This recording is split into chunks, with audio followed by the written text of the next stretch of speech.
I'm Sarah, and if you had told me that falling in love would lead me straight into a battlefield, I might have stayed single. But here we are, or rather, here I was, fresh into medical school, with dreams bigger than my budget.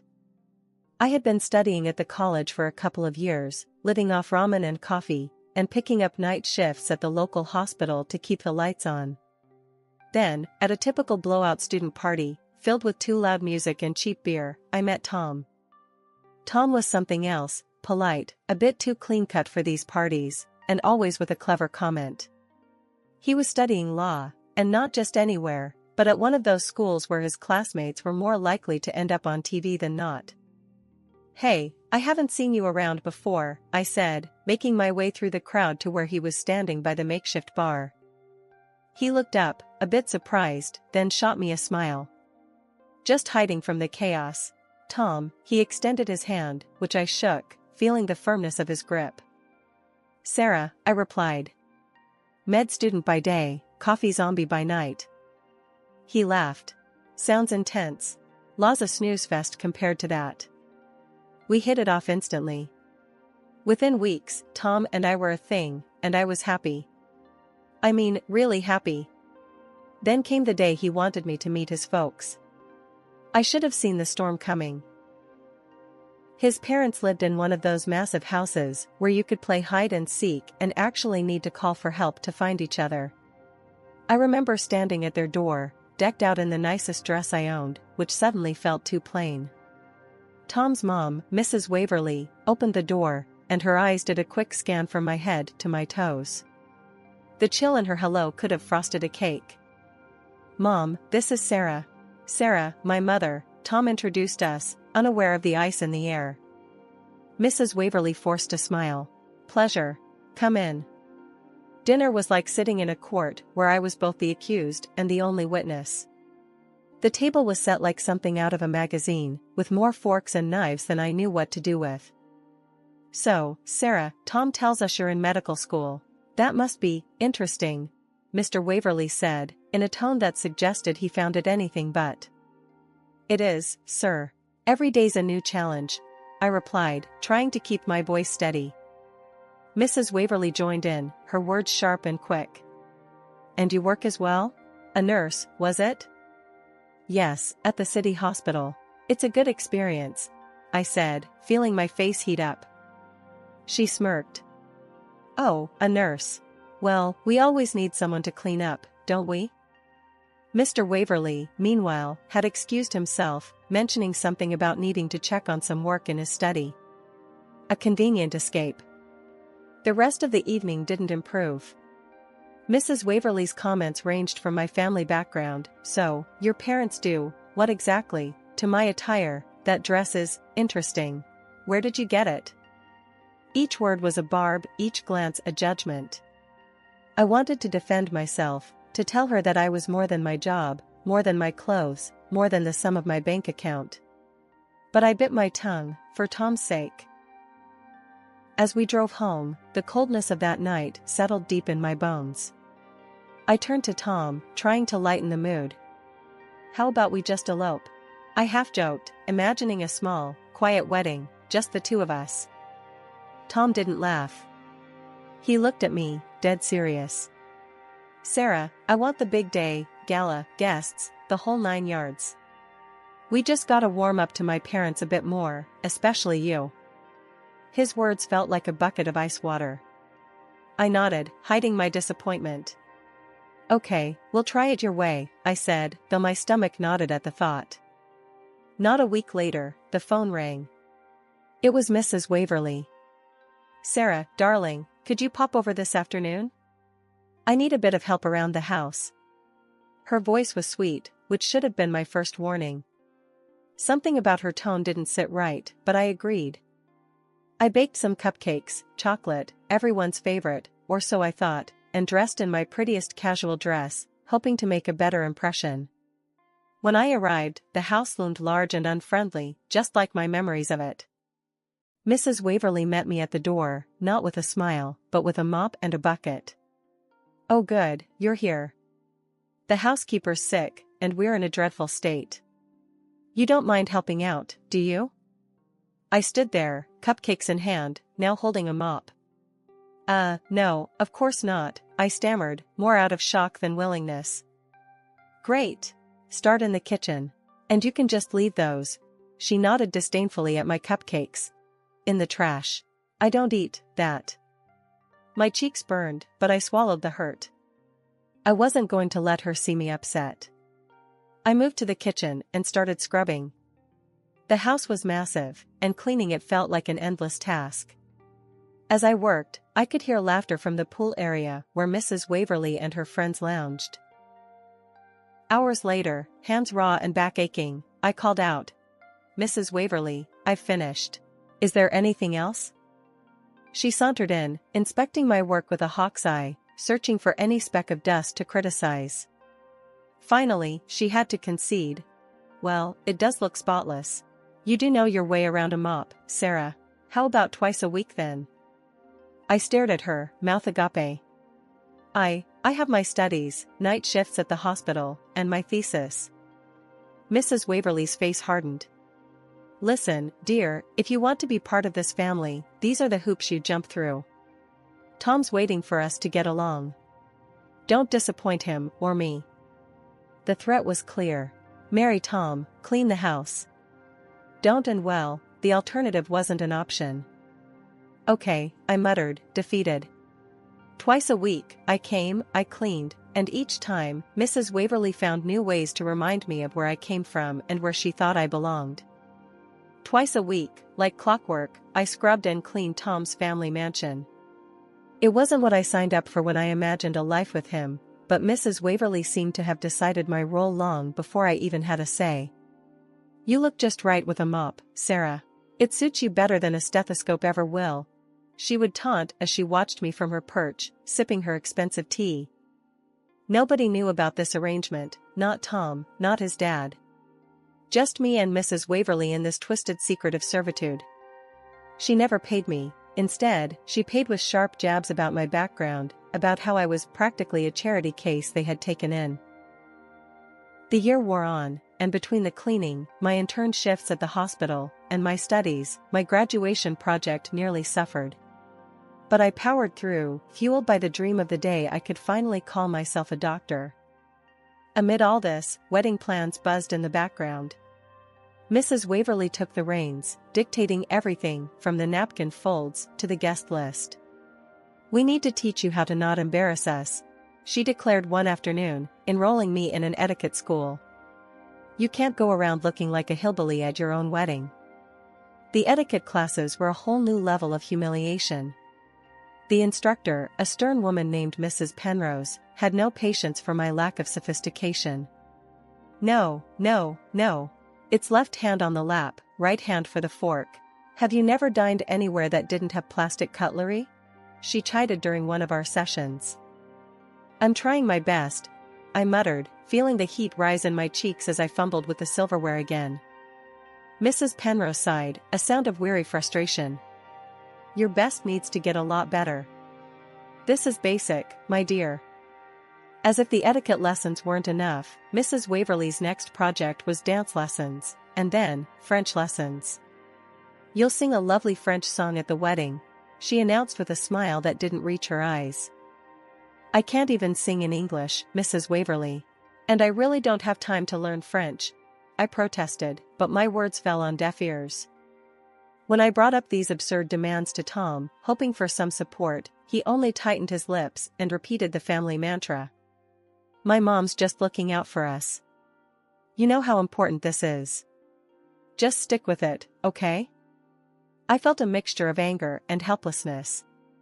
It wasn't just the cleaning or the classes, it was his inability to see how much I was struggling just to fit into this image his mother had crafted for me. I remember walking into the dance studio, my body aching from a 12-hour shift at the hospital, and meeting my dance instructor, a lively man named Marco who seemed to dance rather than walk. "Light on your feet, eh? Let's see what you've got," Marco chuckled, putting on some classical music. I tried to follow along, but my movements were clumsy, my mind too full of medical terminologies and French vocab I had crammed the night before. Whoa, it's dancing, not wrestling," Marco laughed, stopping the music. Relax, you're too stiff. Imagine you're floating. Floating's hard when you feel like sinking, I admitted, half laughing at my own sad joke. As I lay in bed that night, the weight of the world seemed to press down on me. Etiquette, dancing, French, cleaning, each demand piling on top of the last until I felt I could barely breathe. The wedding was fast approaching, and the tension was as thick as the fancy curtains in Tom's family living room. Mrs. Waverly, always plotting, decided a bachelorette party was in order, a final hurrah before the big day, she said. I arrived at their house, dressed casually but elegantly, hoping to at least enjoy an evening without tasks or lessons. Mrs. Waverly greeted me with a smile that didn't quite reach her eyes. Sarah, darling, so glad you could make it. Here, you must try some of this champagne, it's from Tom's father's collection. I hesitated. Oh, I don't really drink, I murmured, trying not to make a scene. Nonsense. She laughed, handing me a flute filled with bubbly liquid. It's a celebration. Just one glass won't hurt. The room was filled with her friends, all elegantly dressed, their eyes sharp and calculating like birds of prey. Feeling the pressure, I took a small sip to appease her, intending to set the glass down and forget it. But the room started spinning soon after, and everything became a blur. I woke up suddenly to the harsh sensation of cold water splashing on my face. Mrs. Waverly stood over me, her expression twisted with fake concern that quickly shifted to scorn. Look at you. Drunk and passed out. How disgraceful. I blinked, trying to orient myself. The room was still spinning, and I could hear murmurs and snickers around me. My eyes found Tom and his father, both staring down at a phone. Mr. Waverly's voice boomed. This is outrageous. I knew she wasn't right for our family. What's going on?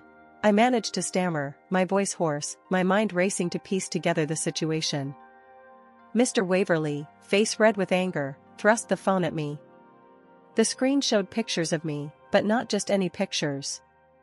In them, I was sprawled on the couch, my clothing disheveled to reveal my underwear, a bottle of alcohol carelessly placed in my limp hand, and a cigarette dangling from my lips. My eyes were closed, head lolling in a way that screamed of a setup. I felt my heart sink. I didn't do this, I whispered, looking up at them, my plea clear in my eyes.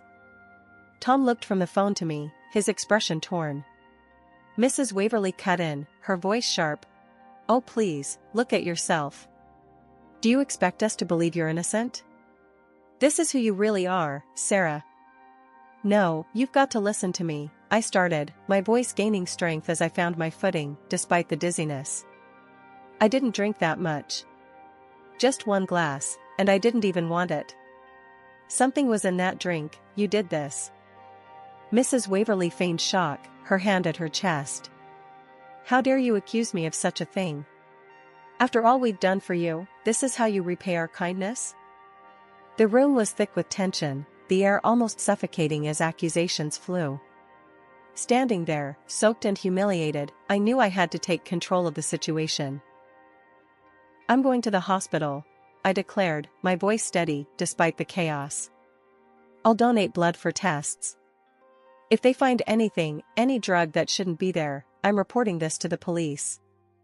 Mrs. Waverly's face drained of color, her usual composure slipping as the gravity of my words hit her. She glanced around, her eyes darting between the shocked faces of her guests and her family. It was just a sleeping pill, she blurted out, the words spilling from her lips in a panicked rush. I just wanted to lighten up the party. I didn't mean any harm. Tom's face was a mix of anger and disbelief. Mom, how could you? He turned to me, his eyes softening. Sarah, I'm so sorry. Please, let's not involve the police. Think about the family's reputation. I looked at him, really looked at him, seeing the desperation in his eyes. It was always about the family's reputation, wasn't it? Never about what was right. I won't go to the police, I said slowly, but on one condition. What is it? Tom asked, relief flickering in his eyes. I'm not your family's cleaner. Not anymore. And I'm certainly not working for free. The silence that followed was heavy. Tom and Mr. Waverley exchanged looks of shock, clearly unaware of what I had been put through. Mrs. Waverley attempted to smile, her usual charm seeping through her facade. Let's not dwell on past misunderstandings. We were all preparing for the wedding, after all. I cut her off, my patience wearing thin. It's not a misunderstanding. For the past year, your wife has had me cleaning your house under the pretense that it was just helping out. I was never paid, and all the while, she pocketed the money meant for the cleaner. Mr. Waverley turned to his wife, his voice low and dangerous. Is this true, Helen? She hesitated, then nodded, her eyes avoiding mine. I thought it would be a good test of her character, she muttered. Test of her character? I echoed, incredulous. Is that what you call exploitation? Mr. Waverley's face was a mask of anger and embarrassment. He looked from his wife to me, the pieces falling into place. Sarah, I owe you an apology. I had no idea. Tom took my hand, his touch gentle. The wedding is still on if you want it. I'm sorry for all of this. Really sorry. I nodded, accepting his apology but feeling the weight of his mother's gaze on me. As the room began to clear, Mrs. Waverley leaned in, her whisper harsh against my ear. I'll find a way to separate you two. This isn't over. On the day of my wedding, draped in a gown that made me feel like a princess out of a fairy tale, I was floating on air. Yet, every so often, Mrs. Waverley's thinly veiled threats echoed in my mind, casting long shadows over my joy. As we stood at the altar, Mrs. Waverley approached, her steps measured, her smile too sweet. Sarah, dear, it's time for your surprise. Remember? You promised to delight us with a little French song. Her voice was light, but her eyes glittered with mischief. I froze, the words hitting me like ice water. I'm not ready to sing, especially not in French, I whispered, turning towards Tom with a desperate look. Tom, caught in the middle of his mother's schemes and his own desire to keep the peace, seemed conflicted. He gave me a tight smile. Come on, Sarah, it's just a song. Let's not upset anyone. Do it for the family, for the guests. Reluctantly, I walked over to the DJ booth, my heart pounding so loudly I could barely hear the murmur of the crowd.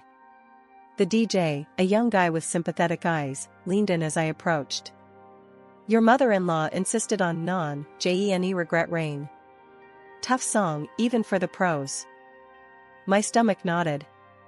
She had set me up to fail, to humiliate me in front of everyone we cared about. But I wasn't going to let her have this victory. Not today. I had something else in mind, something she wouldn't see coming. As I took a deep breath, trying to steady my nerves, Mrs. Waverley clapped her hands, drawing the attention of the room. Ladies and gentlemen, please, let's give Sarah our full attention. She's been practicing so hard. Her voice was saccharine sweet, laced with venom. Remember, no laughing too loudly. The crowd turned to me, expectant faces all around. I could feel their curiosity, their anticipation. Some were puzzled, wondering since when had I developed a talent for singing, let alone in French. As the music started, I held the microphone with a shaky hand, knowing that I wasn't about to sing. Instead, I had orchestrated a reveal that would expose the true colors of the woman who had tried to undermine me at every turn. Ladies and gentlemen, please direct your attention to the screen. I have something important to show you all, I announced, my voice echoing through the hall. The room hushed, the playful notes of the French song dying away as the projector flickered to life. Instead of the romantic vistas of France, the screen displayed a series of images and videos that captured Mrs. Waverley in intimate moments with the young pool cleaner. The gasps and murmurs swelled into a loud buzz as each new image made her deception clearer. Mrs. Waverley's face turned a deep shade of red, then white as she realized the extent of her exposure. She spun towards me, fury contorting her features. You wretch! How dare you invade my privacy like this? She shrieked, her composure breaking like thin ice underfoot. Tom was staring at the screen, his expression one of disbelief. When he finally spoke, his words were like daggers. You've destroyed my family's reputation with your spite. You're just an ungrateful beggar. You should have appreciated what we were offering you. My heart felt heavy, but my resolve did not waver. Tom, I replied, my voice clear and unwavering. You can't destroy what never existed. Your family's reputation was a lie. With that, I took off my wedding veil, placed the microphone back on its stand, and picked up my bouquet from the table. I walked up to Tom, and with everyone watching, I threw the bouquet at his feet. I could never marry a man who refuses to stand by me, who can't see the truth for what it is. The room was in chaos, whispers turning into shouts as the implications of the scandal began to sink in. Mr. Waverley turned to his wife, his voice laced with disgust. How could you do this to us? To our family? Meanwhile, Mrs. Waverley, now completely unhinged, tried to salvage her dignity, but it was too late. The damage was done. This is not the end, Sarah. I won't let it end like this, she hissed, her eyes darting around the room, looking for any ally in her downfall. But there were none. The guests were a mix of shocked and appalled, their faces reflecting a range of emotions from pity to disdain.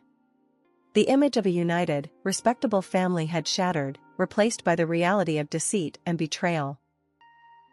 As I walked out of the church, the weight of the dress felt lighter with each step, the cool air kissing my face with promises of new beginnings. Behind me, the sounds of a family unraveling filled the air, a poignant reminder of the bullet I had dodged. The aftermath was indeed tremendous. Mr. Waverley filed for divorce, and Mrs. Waverley found herself ostracized from the community she had once reigned over. Their family's business suffered as partners pulled out, unwilling to associate with scandal. Tom was left to deal with the fallout, his once unshakable belief in his family's integrity shattered. Years had passed since that fateful day at the altar, and I had since become a practicing surgeon, my days filled with long shifts and life-saving decisions. I had built a new life, one that was mine alone, shaped by my choices, not by deceit or manipulation. It was a typical day at the hospital when she came in, a patient, frail and barely recognizable, cloaked in tattered clothes, a stark contrast to the affluent attire I had once known her in. It took me a moment, but then the recognition hit. It was Mrs. Waverley, the mother of my ex-fiancé. She was wheeled into the emergency room, her face etched with lines of hardship and time, her eyes reflecting a mixture of pain and desperation. As the attending surgeon, it was my job to assess her condition. She needed surgery, urgently, but a quick check revealed she had no insurance, a fact that added yet another layer of complexity to the situation. Dr. Sarah Thompson, she said, her voice a hoarse whisper as she recognized me. It was the first time she had addressed me without a sneer, and the irony of the moment wasn't lost on me. I need help. Tom, he's turned me away. I have nowhere else to go. Mrs. Waverley, I started, keeping my voice professional, devoid of the emotions churning inside me. You need surgery. But without insurance, it's complicated. She clasped her hands together, the once flashy rings she wore now absent, her fingers trembling. Please, could you pay for it? Or at least do it for free? I'm begging you. Her plea was pathetic, a far cry from the commanding tone she once wielded like a weapon. I took a deep breath, the weight of her request heavy on my shoulders. This was more than just a medical decision, it was a moral crossroads. Mrs. Waverley, I said slowly, each word deliberate. I'm a surgeon, not a charity. You treated me horribly, manipulated your son against me, tried to ruin my life. You're not my responsibility. But I have nothing left, she countered weakly, the fight seemingly gone from her voice. And whose fault is that? I replied, my tone colder than I intended. You made your choices, Mrs. Waverley. You chose to deceive, to scorn, to alienate. Now, you live with those choices. She looked at me, her eyes widening slightly as if seeing me for the first time. Not the young woman she could bully, but the doctor I had become, hardened by years of saving lives and surviving the cuts of both scalpel and scorn. I will ensure you get the minimal care required by law, I continued, turning away to hide the conflict inside me. But I won't pay for your surgery. I won't bend the rules for you. You need to make arrangements, or the state will. Leaving her in the care of the nursing staff, I walked out of the room, her soft sobs fading behind me. It was a harsh stance, perhaps, but life had taught me that mercy was a luxury sometimes, especially for those who had never shown any themselves.